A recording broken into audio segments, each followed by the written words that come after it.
السلام علیکم ناظرین، آج ہم پہنچے ہیں ملتان کے ایک تاریخی قبرستان میں جہاں پر ایک شہزادہ دفن ہے اور اس کی کھوج کی ہے ہمارے محترم عامر بشیر صاحب نے۔ جی عامر بھائی، میرے بارے میں مشہور ہے کہ ڈاکٹر صاحب جو ہے نا قبرستانی ٹور کرتے ہیں، لیکن عامر بھائی نے بھی جو ہے نا قدیم پرانی قبریں جو ہیں کسی شخصیات سے جو منسوب ہیں وہ ڈھونڈنا شروع کی ہیں، اور ایک بہت ہی اہم انہوں نے کھوج کی ہے جس کے بارے میں آج ہمیں یہ دکھانے جا رہے ہیں۔ جی عامر بھائی، کہاں لے کر آئے ہیں ہمیں آج؟ سر ہم آئے ہیں منگول شہزادے کی قبر ہے ملتان میں۔ اچھا، منگول شہزادے جی، کی۔ ہلاکو خان کا پوتا ہے وہ، ہوں۔ اور وہ حضرت شاہ شمس صاحب کے ساتھ ملتان آئے تھے، تو ان کی قبر دکھاتے ہیں، باقی باتیں پھر وہیں چل کے وہیں بتاتے ہیں ٹھیک آپ ہے، کو۔ ہاں جی، چلیں جی۔ یہ دیکھیں جی، کافی وسیع و عریض قبرستان ہے۔ یہاں پر شیشم کے، کیکر کے اور نیم کے، جال کے۔ جال کے درخت ہیں، اور جہاں درخت ہوں وہاں پہ پرندے لازمی ہوتے ہیں، تو کافی تعداد میں یہاں پہ چڑیا وغیرہ مختلف پرندے جو ہیں وہ چہچہا رہے ہیں۔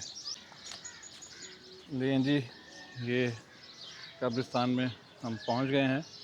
یہاں پر ایک مزار بنا ہوا ہے، خانقاہ حضرت شیخ حاجی بغداد رحمۃ اللہ علیہ۔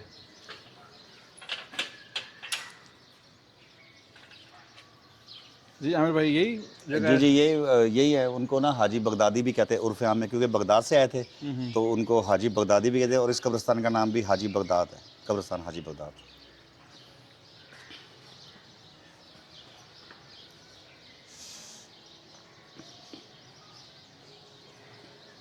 السلام علیکم یا اہل القبور۔ یہ دیکھیں جی، یہاں پہ سرہانے کی جانب کتبہ نصب ہے۔ بسم اللہ الرحمن الرحیم، لا الہ الا اللہ محمد الرسول اللہ۔ شہزادہ محمد نیکوداری حضرت شاہ شمس رحمۃ اللہ علیہ کے کچھ عرصے بعد سلطان احمد نیکوداری کے فرزند ارجمند شہزادہ محمد نیکودار کا بھی انتقال ہو گیا۔ آپ کا مقبرہ شاہ شمس رحمۃ اللہ کے جانب مشرق اور نواب شاہ نواز کی قبر کے قریب واقع ہے۔ عوام میں یہ مزار حاجی بغداد سے موسوم ہے۔ حاجی بغداد کا کیا مطلب ہے؟ بغداد سے آئے تھے اس وجہ جی جی، سے؟ بغداد سے آئے تھے یہ۔ تو آپ کو کیسے معلوم ہوا اس کے بارے میں، اور کیسے کھوج کی آپ نے؟ سر میں بکس پڑھتا رہتا تھا، میں نے ایک کتاب میں پڑھا تھا، تو میں پھر تقریباً مجھے 1 مہینہ لگا یہ ڈھونڈنے میں۔ اچھا۔ جی، اور یہ جو لکھا ہوا ہے سلطان احمد نیکوداری، یہ جو ہلاکو خان ہیں ان کے بیٹے ہیں، اور شہزادہ محمد جو ہے نیکوداری، یہ ان کے پوتے ہیں ہلاکو خان کے۔ یہ حضرت شاہ شمس کے ساتھ ملتان تشریف لائے تھے، اور وہ جو ہماری ایک کہانی ہے سورج سے گوشت بھوننے والی، پہلے یہ جو شہزادے تھے انہیں کو حضرت شاہ شمس نے کہا تھا کہ جائیں آپ کہیں سے نا گوشت بھنوا کر لائیں، ہم کھاتے ہیں، کیونکہ ملتان میں لوگوں نے ویلکم نہیں کیا تھا ان کو صحیح طریقے سے۔ تو جب یہ گئے گوشت بھونے تو کسی ایک دکاندار نے ان کے سر پہ آنکھ کے قریب کڑچھی مار دی۔ تو جب واپس وہ حضرت شاہ شمس کے پاس تشریف لائے تو انہوں نے کہا، جلال میں آ گئے، غصے میں آ گئے، تو انہوں نے کہا کہ میں اب گوشت سورج سے ہی بھونوں گا، یہ نہیں بھون کے دیتے، میں سورج سے بھونوں گا۔ پھر وہ جو بات مشہور ہے ہمارے ملتان میں کہ گوشت سورج نیچے ہے، گوشت بھونا، تو یہ وہ شہزادے تھے جو پہلے گوشت بھنوانے گئے تھے۔ صحیح صحیح صحیح۔ یہ دیکھیں، ملتانیوں کو بھی، اکثر ملتانیوں کو یہ بات معلوم نہیں ہوگی کہ ایک منگول شہزادے کی قبر ہے جی جی، ملتان کے اندر۔ اور یہ دیکھیں، اس کی مغربی جانب ایک چھوٹی سی خوبصورت سی مسجد بھی ہے، مسجد الریاض اس کا نام ہے۔ یہ مسجد الریاض حاجی بغدادی شہزادہ محمد نیکوداری کے قبر کے مغربی جانب واقع ہے۔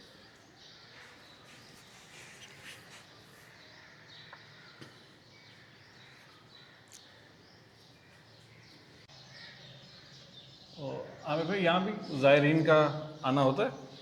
جی آنا ہوتا ہے، جن لوگوں کو معلوم ہے، جو پرانے شاہ شمس کے دربار سے منسلک لوگ ہیں، وہ بتاتے ہیں کہ جن پرانے لوگوں کو ان کے بارے میں معلوم ہے وہ پہلے یہاں حاضر دیتے ہیں اور پھر وہ شاہ شمس کے دربار پہ جاتے ہیں۔ صحیح صحیح صحیح۔ پرانے لوگ جن کو ہسٹری معلوم ہوگی یہاں کی۔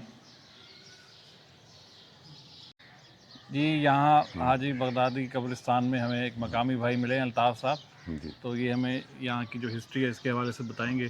اچھا، یہ ہمیں کسی نے بتایا کہ یہ جو بغداد کے تھے جی، بادشاہ، ان کے بیٹے پوتے ہیں، ہیں، بیٹے ہیں؟ بیٹے ہیں جی۔ اچھا، کیا جانتے ہیں آپ، کیا یہ معلومات ہیں؟ حاجی عبداللہ بغدادی ہیں، بغداد کے بادشاہ کے بیٹے ہیں، تو شاہ شمس تبریز ان کی ریاست میں سے گزر رہے تھے، تو انہوں نے ان سے پوچھا کہ بابا آپ نے گردن کیوں نہیں جھکائی بادشاہ میں حکم کا؟ اس نے میں اللہ بادشاہ کے آگے گردن جھکاتا ہوں، میں کسی کے آگے نہیں۔ انہوں نے اس کی شان میں گستاخی کری، تو یہ پردہ فرما گیا ان کے بیٹے۔ تو اس بغداد کے بادشاہ کے وزیر نے کہا کہ آپ نے اس سید کی گستاخی کری تو اس کی آئے نا آپ کا بچہ، تو وہ اسے ڈھونڈتے رہے۔ تو مولا علی شیر خدا نجف کے اندر روزہ تھا، تو شاہ شمس تبریز ان کے روزے پہ بیٹھے تھے۔ تو اس بغداد کا جو بادشاہ تھا نا، اس کا جو وزیر تھا، وہ اس کی بادشاہ کی بیگم کا بھائی بن رہا تھا۔ انہوں نے کہا یہ اس بابا سید کی جس کی آنکھ میں جلالی دیکھی تھی میں نے، تو شاہ شمس تبریز بھی کہتے ہیں انہیں، سبز باری بھی کہتے ہیں، اور سبز قلندر بھی کہتے ہیں، ساتھ ہی روزے ان کے اور ساتھ ہی مقام ہے ماشاءاللہ، یہ مولا علی کی لڑی میں سے ہیں۔ تو جب یہ پردہ فرما گئے حاجی بغداد عبداللہ، ان کے والد نے کہا شان میں جب گستاخی کری تھی، تو اس نے آگے وزیر نے کہا کہ بابا آپ کی شان میں بادشاہ نے گستاخی کری تھی، تو اس کا بیٹا پردہ فرما گیا۔ تو انہوں نے کہا میں تو اللہ بادشاہ کو مانتا ہوں جو ہر بادشاہ اس سے بھیک مانگتا ہے، وہ جھوٹا بادشاہ اسے کہے دو علی بادشاہ کے روزے پہ آ جاؤ نجف کے اندر۔ جب انہیں لے کے آئے وہاں سے پردہ فرمایا، 3 دن کے یہ مردہ تھے۔ تو جس ٹائم انہوں نے کہا یا اللہ اگر میرے دل ازاری سے اس کی روح قبض کری ہے تو نے، تو اپنی رحمت سے پاک بی بی کی چادر کے صدقے سے یہ زندہ فرما دے 3 دفعہ۔ تو سب نے کہا یہ جی جادوگر ہے حاجی شاہ شمس تبریز کو، تو کہ جی کھال، انہوں نے کہا آم آئی نیچے، اپنی کھال اتار کے دے دی انہوں نے۔ اس کے بعد یہ کاجہ کی کشتی میں یہاں آئے ہیں گوشت بھاور لگ سرکار سے کہ یہ پورے پور ملتان ہے، یہاں کوئی چیز پورا ہے۔ انہوں نے کاسے کے اندر پھول ڈال دیا، جیسے یہ کاسے میں پھول سما جائے گا ایسے انہوں نے ان کی کشتی گھمائی تھی کاجہ کی۔ تو یہ وہ سید گھرانہ ماشاءاللہ، اصل روزہ بھی یہی ہے، سبز تبریز بھی یہی ہے، سبز باری بھی یہی ہے، 7 روزے ان کے 7 ہی مقام ہے۔ یہ حسنی حسینی سید بادشاہ، چلیں جی، ماشاء اللہ جی، بہت اللہ شکریہ پاک جی، آپ کو عزت دے تھینک یو جی۔ اور